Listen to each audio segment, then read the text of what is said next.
In this lecture, we are going to study the plane diffraction grating.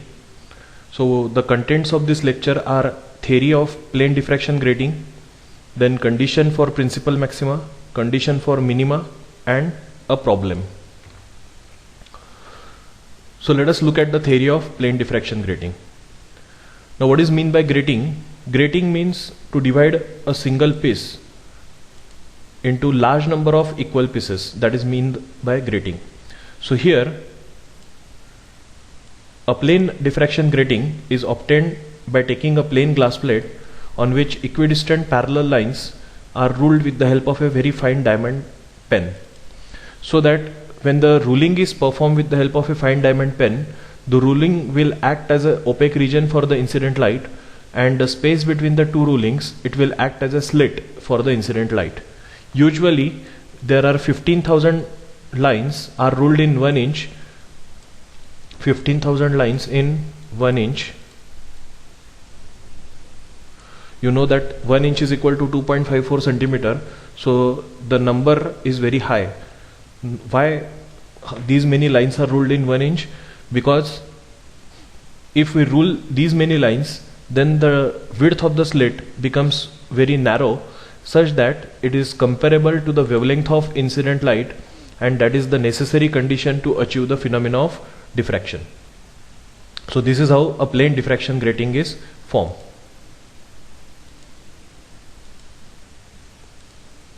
So let us consider here a plane diffraction grating which consists of n number of slits such as S1, S2, S3, S4 and so on up to Sn, each of width which is small a, and each slit is separated by equal opaque region of width, say suppose small b. Then the distance between centers of two adjacent slits will be equal to a plus b, and this a plus b is known as grating element, and the relation between grating element a plus b and the total number of lines which are ruled on the grating is equal to a plus b, which is equal to 1 upon n. So if n is the total number of lines which are ruled on the grating, and if n number of lines are ruled in 1 inch, or if n number of lines are ruled in 1 centimeter, then this is the relation between grating element and n number of lines which are ruled on the grating. Then let us consider that this grating is illuminated by monochromatic light of wavelength lambda. Then each and every midpoint of the slit will act as a source of secondary waves, and therefore it will send secondary waves in all possible directions. There are some secondary waves which travel in the direction of theta with respect to the direction of normal, and all such secondary waves are brought to focus at point P on the screen, while the secondary waves which travel normal to the grating, they are brought to focus at point P0 on the screen. The secondary waves, all of them, they have the amplitude which is Em into sin alpha upon alpha. We have discussed this Fraunhofer diffraction due to single slit, and you know that the amplitude of the diffracted ray from each single slit is of the order of Em into sin alpha upon alpha. You can refer my previous lecture on Fraunhofer diffraction due to single slit. Then the secondary rays which travel normal to the grating and which reach at point P0, they travel equivalent paths, and therefore intensity produced at point P0 is always maximum, while the secondary rays which travel in the direction theta, they travel different paths, there exists a path difference between them, and hence intensity produced at point P0 is either a maxima or it can be a minima. If the path difference is integral multiple of wavelength, then here the intensity will be a maxima. If the path difference is odd integral multiple of half the wavelength, then intensity will be a minima. So we are interested in calculating the intensity produced at point P on the screen. In order to do that, let us draw a perpendicular from the first ray on the paths of n number of rays, as say S1, K1, K2 up to Kn minus 1. So due to this, it introduces a path difference of S2 K1 between ray 1 and ray 2. So the path difference between 1 and 2 is S2 K1, and we can calculate this path difference from the geometry of the figure. So here, since this is the angle theta, which is the angle of diffraction, so in this triangle, this angle being 90, this angle will be equal to 90 minus theta, and hence this angle will be equal to theta, that is the angle of diffraction. So sine theta in this triangle is opposite side upon hypotenuse. So opposite side is S2K1, hypotenuse is A plus B, and that is equal to sine theta. We want the equation in terms of S2K1, so we rewrite this equation in terms of S2K1 as S2K1 is equal to A plus B sine theta. Then we know the relationship between the phase difference and path difference, that a phase difference of pi will always corresponds to a path difference of lambda by 2, and therefore for any path difference of x, the corresponding phase difference will be equal to 2 pi by lambda multiplied by x. So here the corresponding phase difference will be delta phi, which is equal to 2 pi by lambda into my path difference, and the path difference is A plus B sine theta. Now here if you look at this value, which is pi by lambda into A plus B sine theta, this is similar to the value which is pi by lambda into A sine theta, which we discussed in Fraunhofer diffraction due to single slit. That value was alpha, and here we define this value pi by lambda into A plus B sine theta as another letter as say beta. So here we get the phase difference delta phi as 2 times beta. Then we have done the method of vector addition, that is phasor. If this is phasor for ray 1, phasor for ray 2, then there exists a phase difference of delta phi between 1 and 2. Similarly, if we keep on adding all the phasors together between 2 and 3, 3 and 4 and so on, then we get the total angle subtended by these phasors is the total phase difference of phi. So this diagram is known as the phasor diagram. So in a similar way, as we drawn this phasor diagram for the Fraunhofer diffraction due to single slit, here by using this vector addition method or by the phasor diagram, we can calculate the amplitude of the diffracted rays, and this amplitude comes out to be E theta. So the resultant amplitude at point P, it comes out to be E theta is equal to Em into sine alpha upon alpha into sine n beta upon sine beta. So the physical significance of this equation is the first term, that is Em into sine alpha upon alpha, says that each secondary wave is of the amplitude which is Em into sine alpha upon alpha, and since there are n number of such waves having this amplitude, so the second term, that is sine n beta upon sine beta, it represents the interference of all such n number of waves having this much amplitude which meet at point P on the screen. So since this is the equation in terms of amplitude, so by squaring this equation we get the equation in terms of intensity. So E theta square is I theta, Em square is Im, then sine square alpha upon alpha square into sine square of n beta upon sine square of beta. So this is the equation in terms of intensity for the diffracted rays.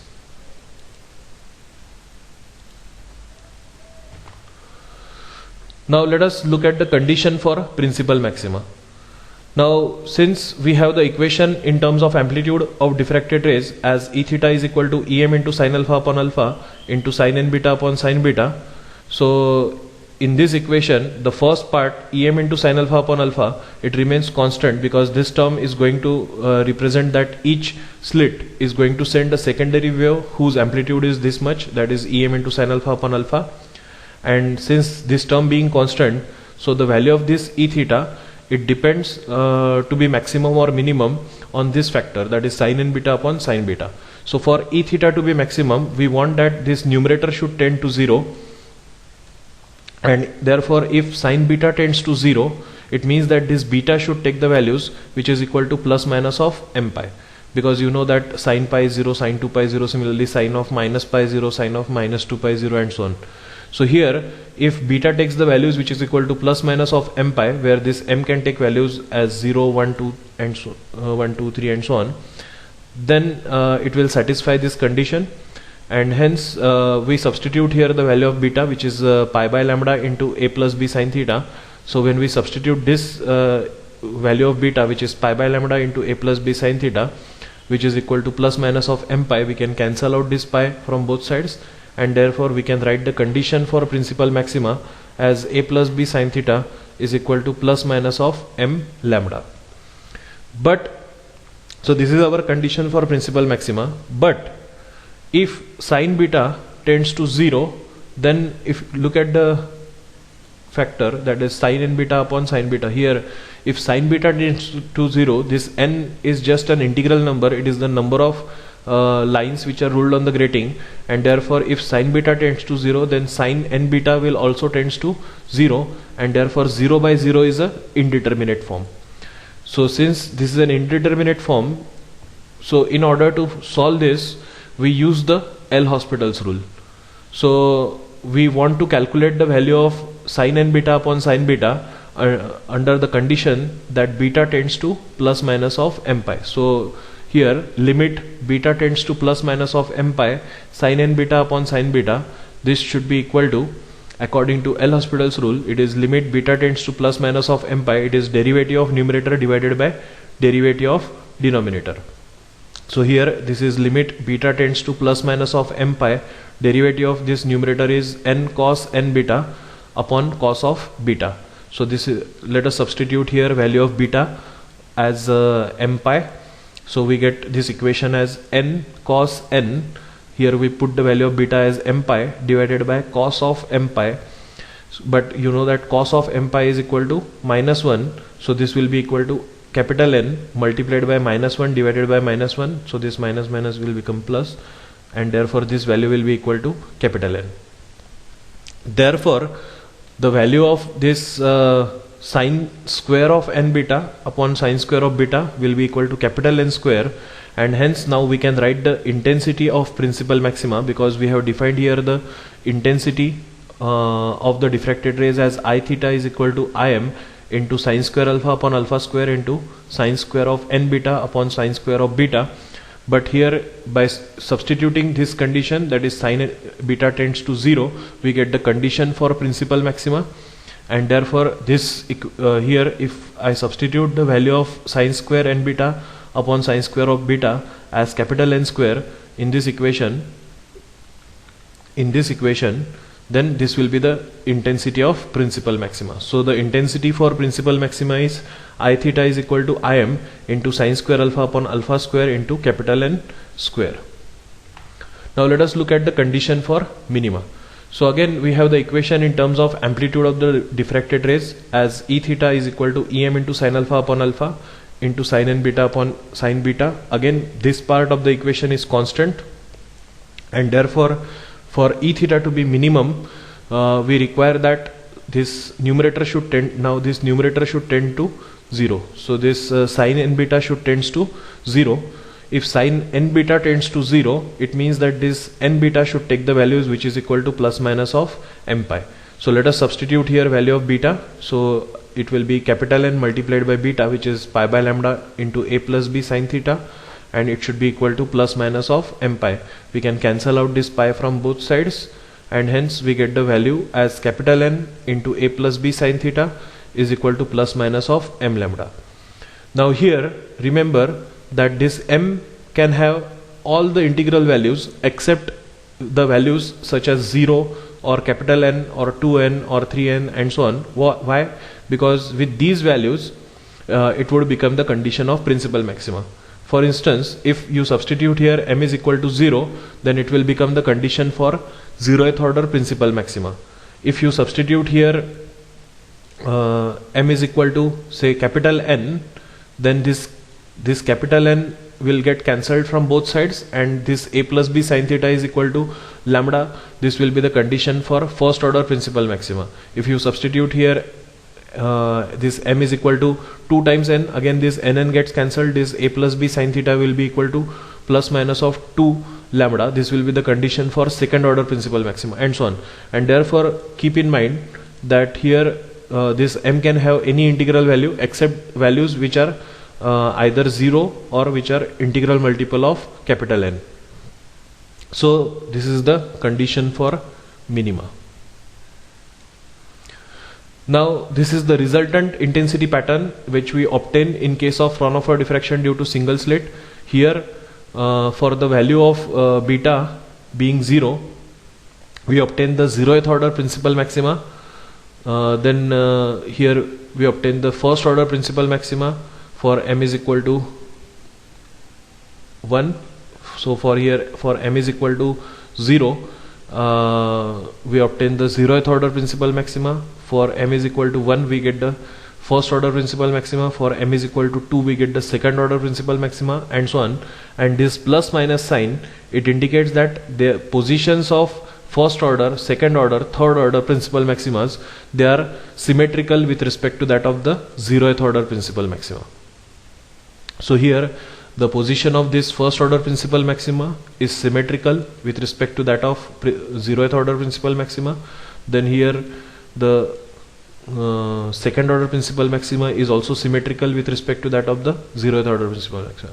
So here intensity of 0th order principal maxima is maximum on its scale, and it also keeps on decreasing as the order of diffraction increases on both sides. Now why these are all called as principal maximas? Because in between the 0th order principal maxima and first order principal maxima, there are some secondary waves, and since the secondary waves are surrounded by these principal maximas on either side, and therefore they are called as principal maximas. Here the intensity of these secondary maximas is so small that we are not going to discuss its condition. Now let us look at a problem which can be framed on this topic. The problem is monochromatic light of wavelength 6560 angstrom minute falls normally on a grating which is 2 cm wide. The first order spectrum is produced at an angle of 18 degrees 14 minutes from normal. So calculate the total number of lines which are ruled on the grating. So what is given in the problem?